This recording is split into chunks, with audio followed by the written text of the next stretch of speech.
Good morning. We are going to finish orbiting Jupiter today. I'm here in my TV room because I have a heated blanket because I'm not feeling so great. Stomach hurts, so that's why I'm a day behind on orbiting Jupiter. But now we're going to read the end, which I think is going to be really interesting to ask.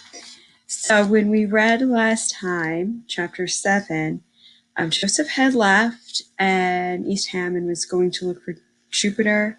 So Jack and his parents went and found Joseph, and they found Jupiter. Joseph didn't get to see Jupiter, but he got to meet Jupiter's foster mom, that librarian, and he got a picture of her and got some news about her. So that was special to him. All right, chapter 8. Over the next couple days, Mrs. Stroud had a lot to say to Joseph about violating rules and being mature and understanding boundaries. And what was he thinking anyway? And didn't he realize? And stuff like that. Over the next couple of days, Mr. Canton had a lot to say to Joseph about missing school and about responsibilities and being truant and meeting expectations. And who did he think he was? And he didn't get that rules were for everybody and stuff like that. We started walking to school again. Since Joseph didn't want to hear the whole lot of that Mr. Haskell probably had to say too.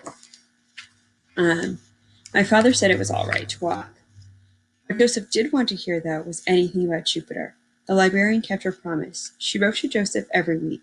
All through the rest of January and into February, the letters came, mostly on Mondays, and sometimes Joseph would read a little bit to us or show us a new picture, but mostly he kept them to himself, which my father said was all right too. And you know what? Right now, I wasn't hearing anything from Stone Mountain. That means at night, Joseph wasn't having those nightmares about being at Stone Mountain. It was still dark when we walked to school in the morning, but it was lighter coming home and not as cold. Sometimes we'd have snowball fights by Old First Congregational Church, and Joseph would defend from being behind the bridge outside, or sometimes we'd just lob snowballs at the bell. At home, sugaring time would come soon, and already we carried the pails and paps and the tubing down from the barn loft and begun to wash them out. Joseph and I were splitting wood, he was getting good, and piling it beside the sugaring house. And in the small barn, Quintus Sortarius had smelled February and was already excited. He knew he'd be dragging the sled through the woods soon, and after a winter of not doing very much, he was ready to get out. Things were changing for Joseph at school. He wasn't doing fifth period office duty anymore since Mr. Giolni had nominated him for Math Olympiad in April. So fifth period he was tutoring Joseph in trigonometry. No kidding, trigonometry.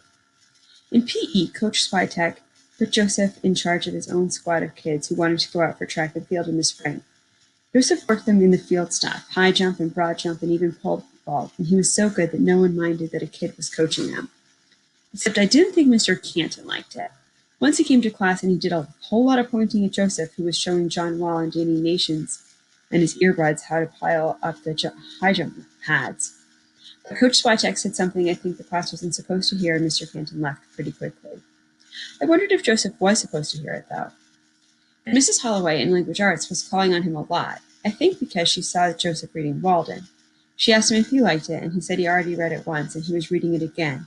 And then she asked if he had read her favorite Thoreau book, A Week on the Concord and Merrimack Rivers.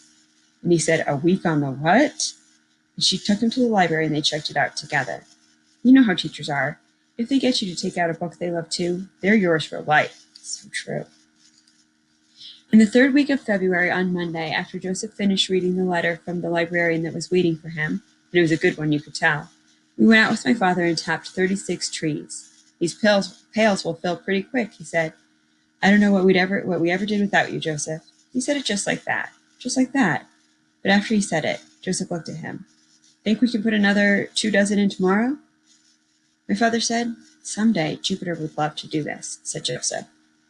Now my father looked at him. Yes, she will, he said. Really, said Joseph. Let's go back up to the house, said my father. That night, my father and mother went into their room right after supper. They were in there for a long time. I think they might have made a phone call or two. Have I told you about the first time Maddie and I danced, said Joseph. Yes, I said. It was great, he said. I know. It really was, he said. And then he looked down to the hall towards my parents' room and went out to be with Rosie, smiling. I lost count about his smiles, so at this point in time. The nights stayed cold and the days warmed, and the sap flowed like it had never flowed before. My father almost laughed at the number of pails we brought in, every day. We could hardly wait to come home from school.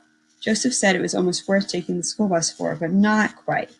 So we half ran most of the way in the light that slanted against us and began to feel as if it had always been like this, like it would always be like this, until that day we came home and there was a new clean white pickup truck by the barn, and it was running with no one inside and no one around, and Joseph slowed and stopped and he looked at me and he said, "Jackie, go into the big barn."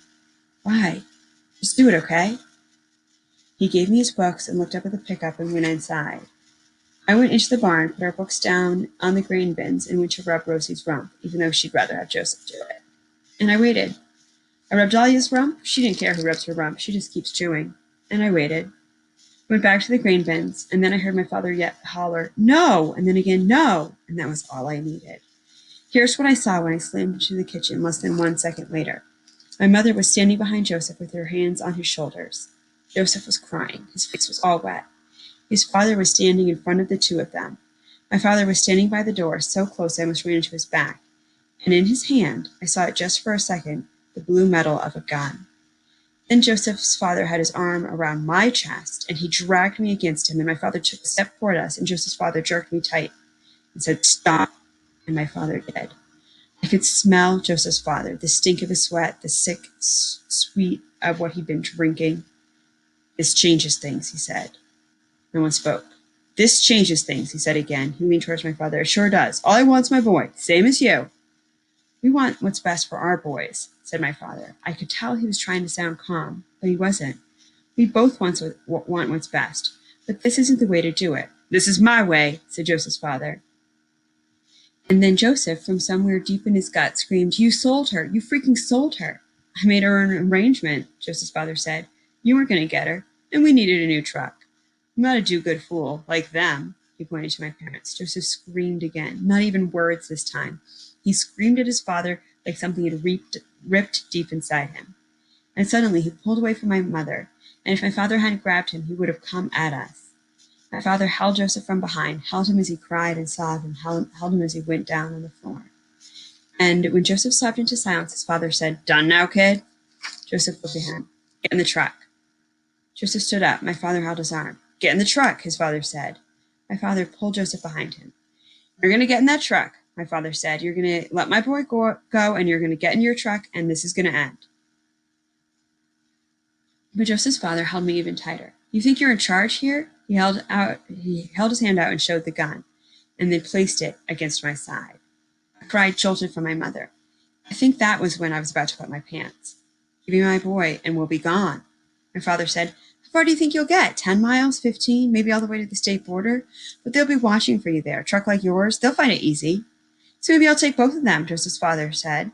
"How do you like that? I'll take my kid and yours for insurance." "No," said Joseph. "No, Dad, I'm coming. Let's go."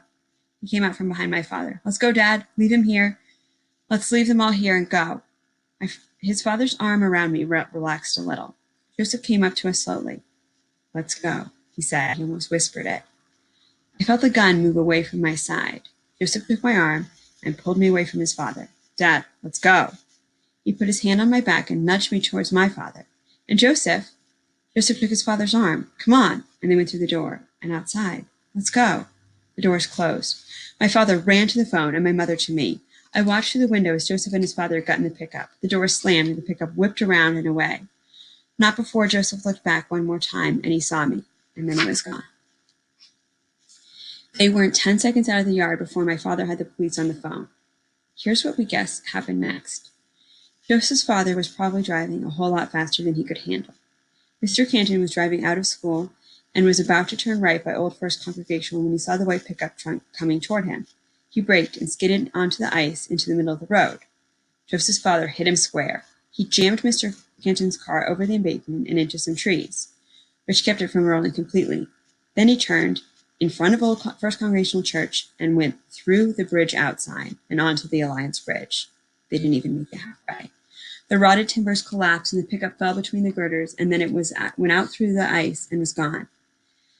By the time Mr. Canton got out of his car and ran to the bridge, he couldn't see a thing in the black water. Sorry, it's so sad.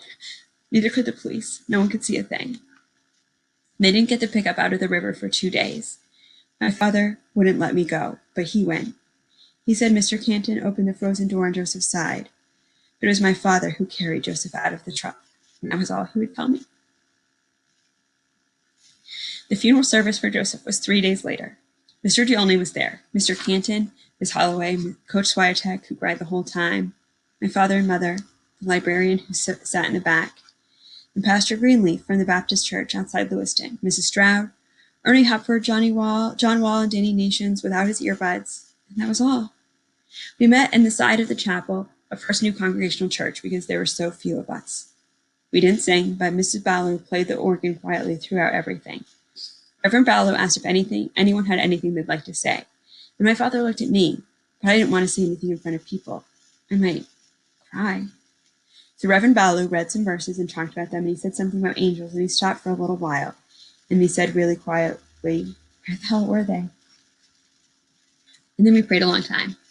After we met, we went out to the cemetery on Lower Gore, where the herd, grandparents, and great-grandparents and great-great-parents were buried. That's Jack's family. Mr. Canton and Mr. Diolny and my father and I were held the ropes that lowered Joseph into our family, beside the high white pines. Then Reverend Ballow prayed again, and he said that Joseph had put himself in danger to save others, and then he said, "Greater love hath no man than a man lay down his life for his friends." Sorry, guys, I got this. And that's when I started crying like a kindergarten kid in front of everyone, crying because Joseph wasn't just my friend. I had his back, and he had mine. And that's what greater love is. So guys, by the way, we're reading page 165 to 184, and now we're on chapter 9. We waited more than a year, and then, on what would have been Joseph's 16th birthday, when the apple trees were blooming and the bees doing their dances, Mrs. Stroud drove into our yard. In the back seat was Jupiter.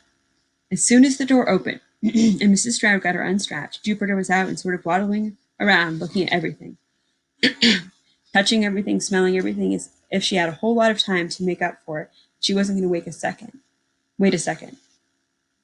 Black eyes, black hair, and a little less than middle for height, a little less than middle for weight, and sort of middle for everything else, just like Joseph. And she was smiling. "Here she is," said Mrs. Stroud. Jupiter stared at my parents. Her parents now, too. My father knelt down, and Jupiter put out her hand and smelled his nose, and pulled his nose, and he laughed. Then my mother knelt down, and Jupiter put out her hand and stroked her cheek. "Jupiter, this is your new brother," said Mrs. Stroud. "His name is Jack." I knelt down, and Jupiter put out both her hands and pulled my ears. "Jackie," said Jupiter. "That's right," I said. "Jackie." "Jackie," Jupiter said again. I stood and took her hand, and we waddled together around the car and around the yard. We went into the big barn, and I showed her the cows. She was a little afraid, but she'd be okay.